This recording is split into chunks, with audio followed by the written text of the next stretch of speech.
Hello everyone, we are in Panglao Island. It's a small island that connects to the island of Bohol. Right now we're at our rental house on the porch, and my wife and I, Maria, we're going to be heading out to kind of sightsee a little bit, see what's on this island, talk to some of the folks. In the meantime, I'd like to tell you a small story that happened 3 days ago. So here in Panglao Island, the way you get around on transportation is basically on a motorcycle, just like this one. Everybody from men to women to teenagers and young adults, they all have motorcycles, and if they don't, they use a small tricycle taxi, and if they don't have that, then they just have to use their feet and walk around. So that's the mode of transportation. So I took our motorcycle out to go check out some areas where we wanted to go visit, and there was a tour bus, a large tour bus, and the roads here are very narrow, and there was a large tour bus that basically was heading towards me, and I saw that it was there because it was taking up its side and part of my side of the road, so I slowed down on the right side and to make sure that the big bus would pass through. So as I was slowing down, a small van here decided to cut me off and the bus off without letting me know, because they usually honk ahead of you, behind you, that they're going to pass, but this person particularly did not do that. And so if I'm driving on this side, the bus is coming here, and the van is just coming around and just, you know, cutting me off and cutting the bus off. The bus has nowhere to go, so it has to cut me off. And there's no license here, the people say. Nobody really has licenses to drive, but they just kind of do. So initially what happened was he cut me off the road, and I had to make a split-second decision. Either I crash into the van that just cut me off, or I crash into the side of the road along a fence line. So I had to decide that, and I did. And as a result of that, I can show you on the bike, first of all, what happened. A little bit of some scratches right here. It fell towards the left side. The pedal that you leave your foot on got indented, but we'll be able to fix that. And then some scratches here on the front side of the bike, right here a little bit.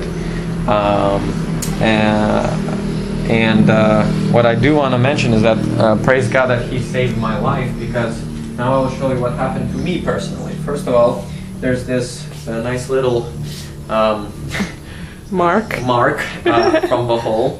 That was because I started to slide off the side of the road and into the fence line. The next little mark is right here on my elbow.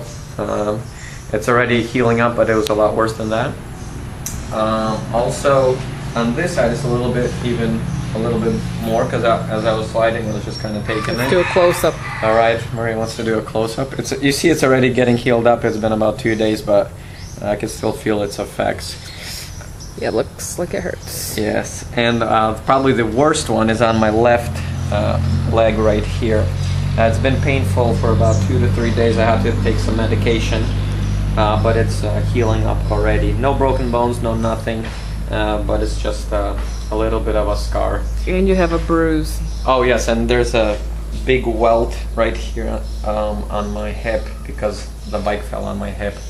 So after that happened, I kind of got up, made sure that I was okay, and then tried to see if the bike would be able, and everything was okay. And ironically enough, here nobody stops when somebody crashes or something happens, so they just keep going.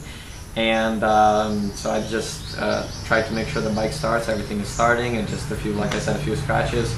And you know, I'm pretty much bleeding here, very, very bad. And I was driving about 30 minutes one way from our rental house here, so it took me a while to get back. When I got back, I had to take a shower, wash off, disinfect, get some medication on it, and that was quite of an interesting story. But the most ironic, again, of all of this is that here in Bohol they have a symbol, it's like a city symbol that they stamp, and it's called a blood covenant, or the covenant of Bohol. And basically what the symbol looks like is two men, and they have their arms like this, and each one has a knife, and there's like a small blood that drops on each of those knives. And basically it's called the blood covenant, the city of friendship, where you're united through blood. So all the local pastors have told me that, Paul, you have literally touched with your blood throughout all of the island of Panglao and Bohol, so you must be covenanted already within this island, and you have to be back, so now you're a true Boholano. I wish that didn't happen, but that's part of missions. That's right. But praise God, everything is good, that was just one of our interesting stories in the mission life in Panglao Island. God bless.